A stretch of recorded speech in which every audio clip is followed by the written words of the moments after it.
Good morning, everybody. This is Turning Towards Life. We are here again this lovely Sunday, a little bit earlier than usual.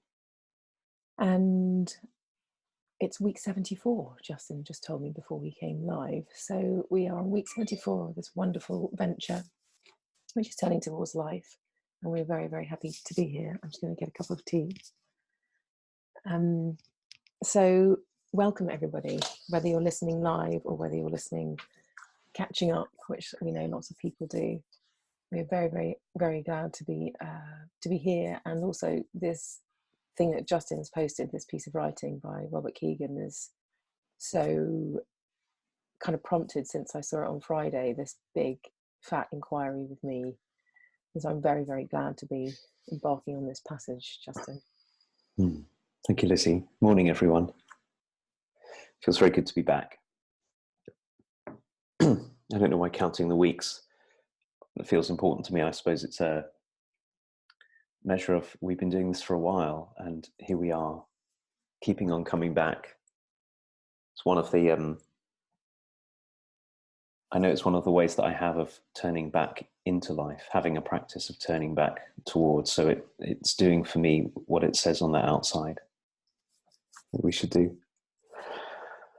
So yes, so this source, I'm going to say a tiny bit about it and then I'm going to read it. So the background about it for everyone is that this comes from a book by Robert Keegan called In Over Our Heads, and the subtitle of it is rather fantastic, which is called, it's the Mental Demands of Modern Life.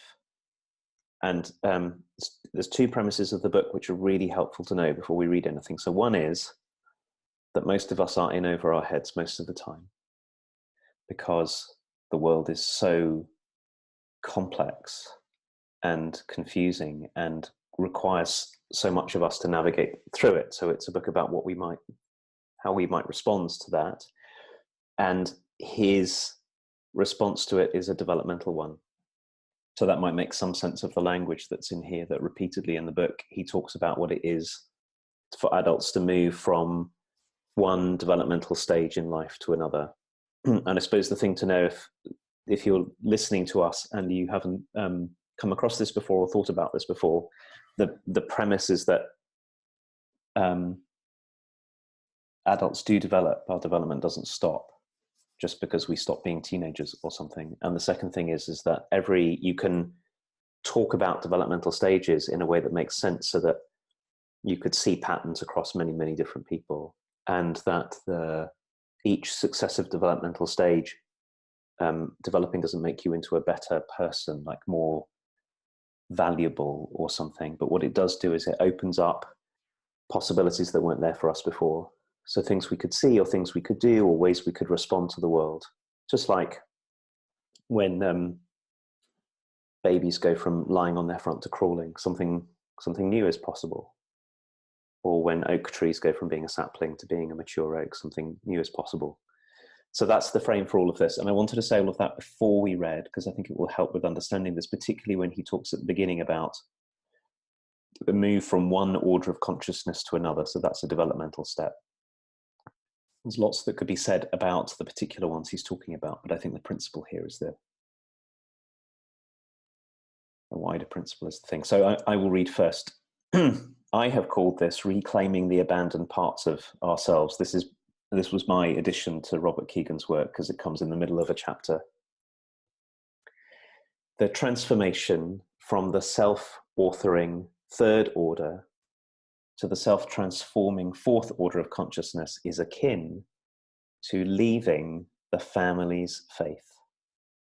Every one of us grows up with such an orthodox faith that operates powerfully and mysteriously in every family, is passed down to children by attendants at the house they grew up in, and is nourished in the private rituals and customs that enact and enforce the family's deepest idiosyncratic beliefs of what life is really about. The beliefs, rules, values, ideals, prejudices, passions, promises, betrayals, terrors, demons, and angels that every family passes before and onto its children declare finally where we who belong to this family stand in relation to the awesome powers of the universe? What might become of our sense of ourselves were we to consider deeply that our lifelong tendencies to diminish ourselves or constrict our experience may be a function not of our limits and incapacity, but our astonishingly competent exercise of faithfulness and devotion to the terms of our family religion as we learned them in the house of worship where we grew up? And what might become of us were we newly to regard the parts of ourselves that have run counter to the family religion, that we have had to disown to continue in the fold? With the proper supports, these abandoned parts of ourselves brought into view might move from being painful evidence of our unworthiness to frightening agents of our spiritual undoing, to the very vehicles by which we transform the terms of our loyalty and acceptability. What might become of our sense of ourselves were we to consider deeply that our lifelong tendencies to diminish ourselves or constrict our experience may be a function not of our limits and incapacity, but our astonishingly competent exercise of faithfulness and devotion to the terms of our family religion, as we learned them in the house of worship where we grew up? And what might become of us were we newly to regard the parts of ourselves that have run counter to the family religion, that we've had to disown to continue in the fold? With the proper supports, these abandoned parts of ourselves brought into view might move from being painful evidence of unworthiness to frightening agents of our spiritual undoing, to the very vehicles by which we transform the terms of our loyalty and acceptability.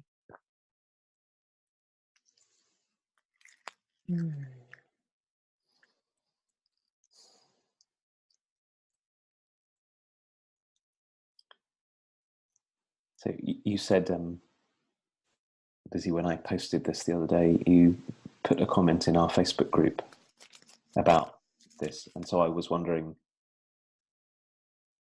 what effect reading this has had on you and is having on you.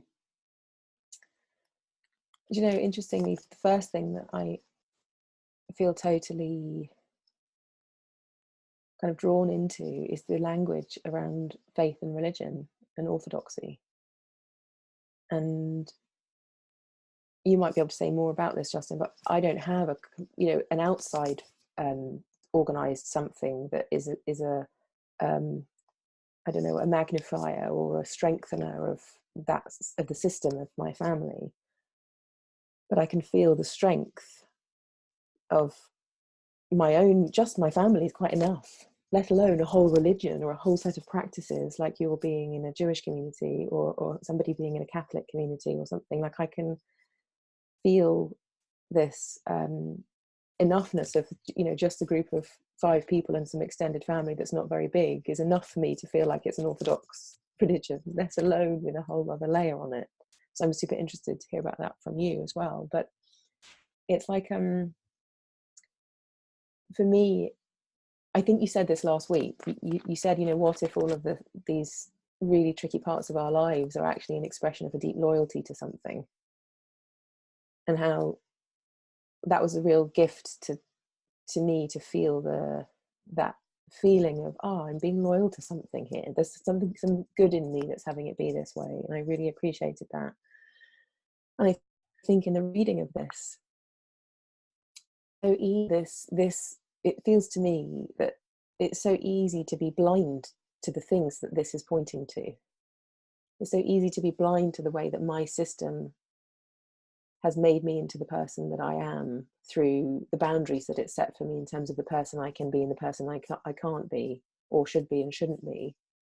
And so that's why I find it confusing, is because I can, oh my God, there's like probably a million ways that I don't even know myself if I look at my life through this language that Robert Keegan's giving me. And the terms of the family religion, just, it really kind of gets me, because I think, oh my gosh, there's some terms, like there are some terms. And when I start looking at it that way, I can feel some of the terms, and I can feel some of the ways that I have broken the terms and how tricky that is for people in my system. And it also led me to reflect on all the ways that friendship and community is such a gift. Community of inquiry rather than community of the same blind spots or the same faith or the same set of loyalties, because they've come from a different set of loyalties. They might have a different set, but it's not the same as mine. Really helps to enable me to have the strength to find the life that's mine, not the life that I got set out onto by the system I'm from. So it feels really important and really, you know, Robert uses the word faith in a different context here, but for me, my kind of faith in life, faith in myself, faith in humanity, faith in people, faith in my community,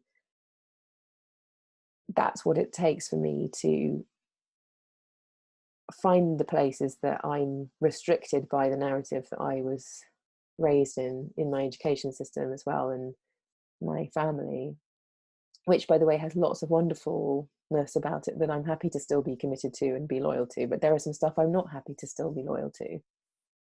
And I feel like it's a very wonderful articulation for those of us who, by virtue of our lives, maybe the things that we were loyal to that are really not serving us anymore, we've had to break into a different kind of realm, which is a different life that doesn't get validated necessarily by the people that are in the hierarchical and system relationships of a family and a group of people. And to say that that's a stage of development is really helpful too. Like to normalize it and say, yes, because you're out of the loyalties in some way, life is different. There is things like you said, different possibilities are available because I'm not only bound by those loyalties, and maybe I'm forming other loyalties, probably forming other loyalties, but they're not the same as the ones that made me into the boundaries that I have. Yeah, I love the way you're talking about it. There's so rich and so much in it. And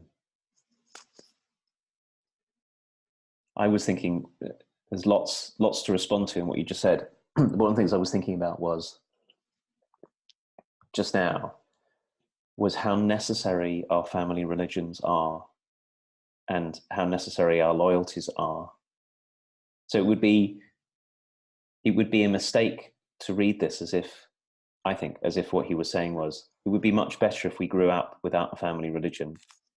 It'd be much better if we grew up without loyalties and forms and kinds of devotion to a particular way of being in the world. And life would be so hard if we didn't have anything to respond to, because we'd end up unformed. We'd have no way of engaging with the world at all. Which is why all these stories of there aren't very many because people don't normally survive. But babies being brought up by wolves or monkeys or whatever it is, when they're found in teens or adulthood, can't usually find a way of engaging with other human beings because we didn't get this basic structure that we need. I was thinking about that. I was also thinking about what you said about what it is in your own experience, not having grown up in a sort of wider system that has some kind of orthodoxies in it, like being in a Jewish community or being Catholic or being Muslim or whatever it is. And actually, whilst you were talking about it, I was thinking, well, actually, we all grew up in wider orthodoxies. And then our families have, the family system that we're in has all kinds of relationships to this. So like if you grew up in London in the latter part of the 20th century and the early part of the 21st century, we've all grown up in the orthodoxy of late stage capitalism. Money is the central thing. There's lots you could say about late stage capitalism, but so I suspect that we're all in it. However, you know, however close in or however far away it is, we live in a family that has its own religion, even if it's not a religion. And the family lives in a society that has its own religions, even if they're not religions. And it probably doesn't matter very much whether it's capitalism or Judaism or Islam, or, of course, like for all of us, a mixture of like 20 different things. But Justin, I've been in like amazing, beautiful healings with people who realize that, for example, the guilt that got instilled in them in Catholicism, particularly, finding healing from that has been huge in people's lives, which I think is a really I think it's an addition. Like I feel Yeah. I've experienced it being a particularity, maybe, and that's just all I was saying. I mean, it doesn't matter. We don't have to open a huge conversation about it, but I think No, I think it's like relevant. a layer that I wonder about for myself, because I know it's. I mean, I went to a Christian school. I sang Christian hymns. You know, it just feels like, and I'm imagining there's lots of people listening who are also part of the medium one. I mean, capitalism being the big one, and then there's a family, and then there's all these ones. Yeah. And I was Well, I think it's really relevant. It's really, when you say it the way you just said it, one of the things it reveals is that sometimes when you have an intermediate one that you can identify. So I'll just go back a step, because you spoke so beautifully about this when you were first responding. This point that Robert Keegan makes at the end, which is, if we're lucky, we bump up against the limits of what we've been really devoted to that has served us. And that's the point at which he says, this last sentence is, the possibility of our spiritual undoing and transforming of our terms of loyalty and acceptability in the world becomes possible for us for the first time when we come up against the limits of whatever it is that we've been in. And that's the point where many of us without any support go, there's something wrong with me. Yeah.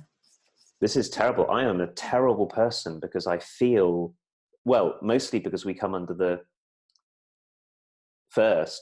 attack of our own inner shame and self-criticism, and we take that to be true, and we conclude, I must be a terrible person, when actually often what's going on is the return of the parts of us that have not yet been allowed expression because they didn't have a place in the religion in which we grew up, in this term that we're talking about, religion, and what a gift it is to be able to welcome those parts home, and we need help to do that. Like you were saying, so you've been in circumstances where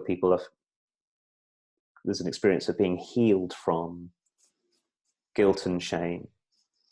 So but the thing that's really striking me that I hadn't thought about until we're talking about this is, it might well be the case that if you're involved, for example, you grow up in a family in say religious community, you talked about Catholicism, or it could be Judaism, it could be anything, where there's an intermediate thing that we can name as religion. Sometimes it makes us easier to see this. It makes it easier for us to see this dynamic, because we go, oh, because I'm grappling differently with assuming it's some kind of orthodoxy, the religious orthodoxy with which I was grappling, I can feel the part of me that wants to be free. I can feel the part of me that this doesn't work for anymore. I can speak to other people who've had the same experience, which is, in a way, is a very wonderful gift. It's way, way harder to see when the religion that we're working with is our family religion, as Robert Keegan talks about it, which is we've also been apprenticed into a whole way of being in the world, which he talks about so beautifully. When we encounter the possibility that we might relate differently to that we might have some kind of devotion and some kind of freedom from it, and we feel all the guilt and shame, it's different from meeting somebody else who wasn't part of our family, who's had a similar religious path and is grappling with that for themselves. So it's really difficult with our families. And it's super difficult if what you're also grappling with is, this is just coming at me afresh in our conversation, what about all the parts of us that can't show up because of the bigger orthodoxy that we live in? It's not okay to be this kind of person in a capitalist system. Someone who feels really deeply, for example, or who's interested in things that don't turn into money quickly, or who so in a way, funnily enough, there's a sort of gift sometimes or I suppose we can see something by looking at what happens with this middle layer of loyalties that you were talking about here. And yes, I mean, I suppose the whole point here is that what we're talking about, and I suppose what I feel very fierce advocate for, is finding a way of undoing the story that we have that something terrible is happening and there's something wrong with me, when we start to find the parts of ourselves that want to come home, and instead seeing, like you said, and like Robert Keegan says, we feel this way because we have been so skillful at being devoted. What a beautiful thing to be devoted. And then what's at stake here is finding a new way of being devoted in life that's more expansive, not a disaster, usually not the end of, not proof of my terribleness. Yeah. And I mean, I really appreciate this part of where you're speaking about, you know, as you said, you could read this as if it's a bad thing or something. And it's so funny because anything that's challenging like this, I never read it as a bad thing. I always just think, oh my gosh, somebody help me not get run over. I live in London. There were all kinds of brilliant things that enabled me to be the person that I am. And that's a necessary, as you were saying, part of development.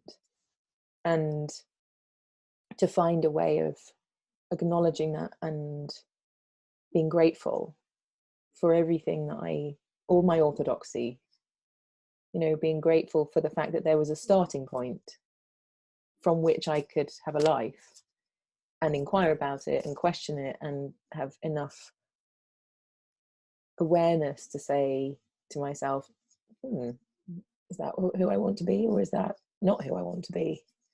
And I feel hugely grateful for that. And I also feel grateful for the people like Robert Keegan who point to things that are beyond that. Because as part of us that's evolving, like a huge big evolution happens in every human life. Like we're different. All of us are different to our parents. We're not clones. There's always some departure from who our parents were and how they were in the world, are in the world.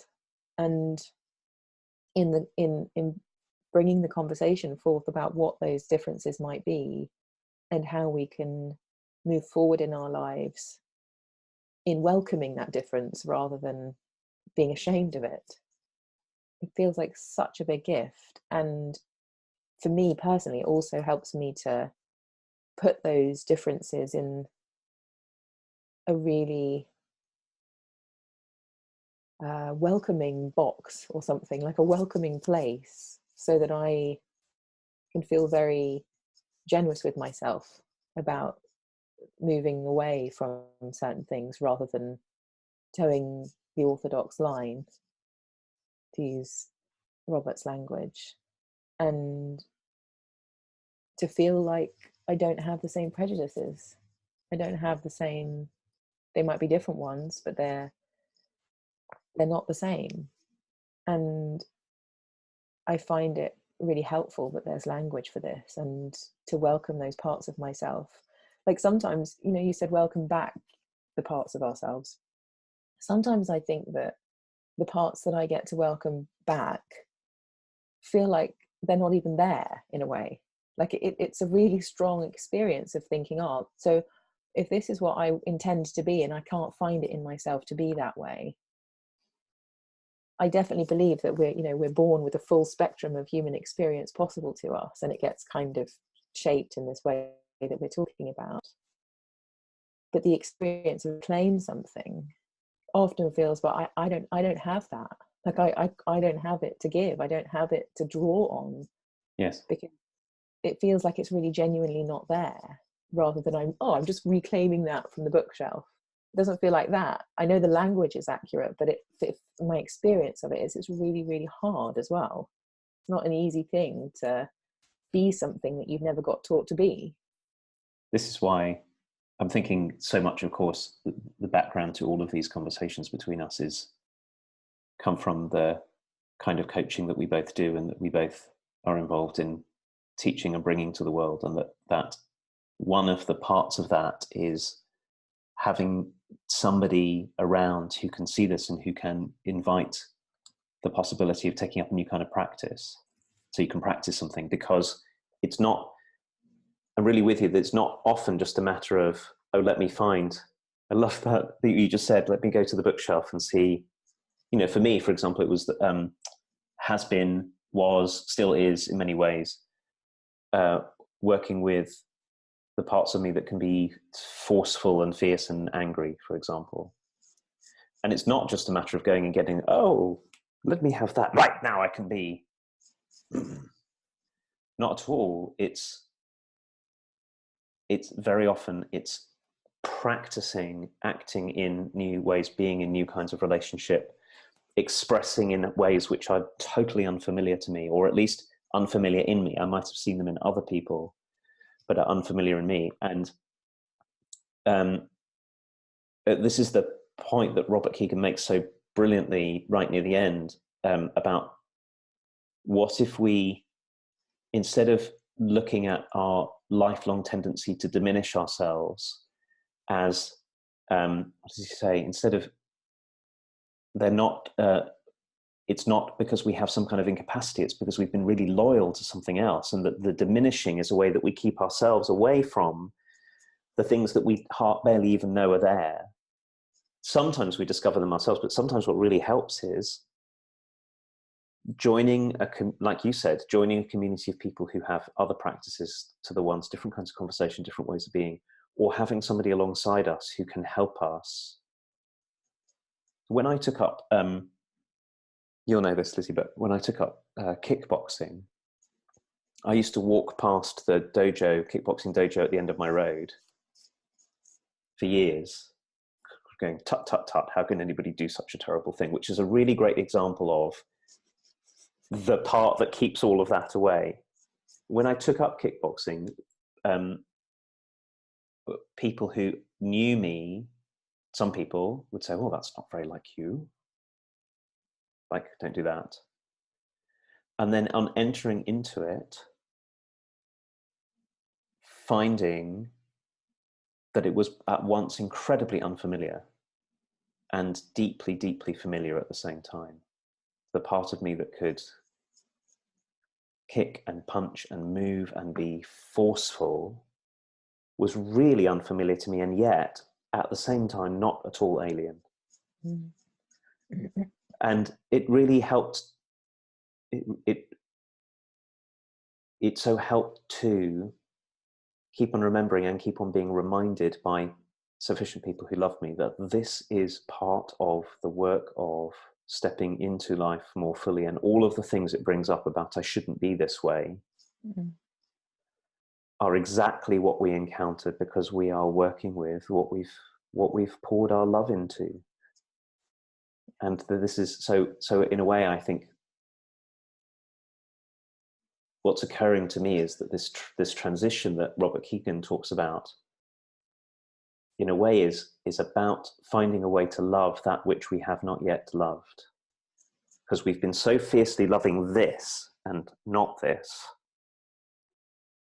Can I find a way to love even the part of me that feels ashamed, that I want to start loving this over here, and I'm moving towards it, and then will anybody help? So when we can have it with proper supports, Keegan says, can we find our way back in? So that's, I wanted to say,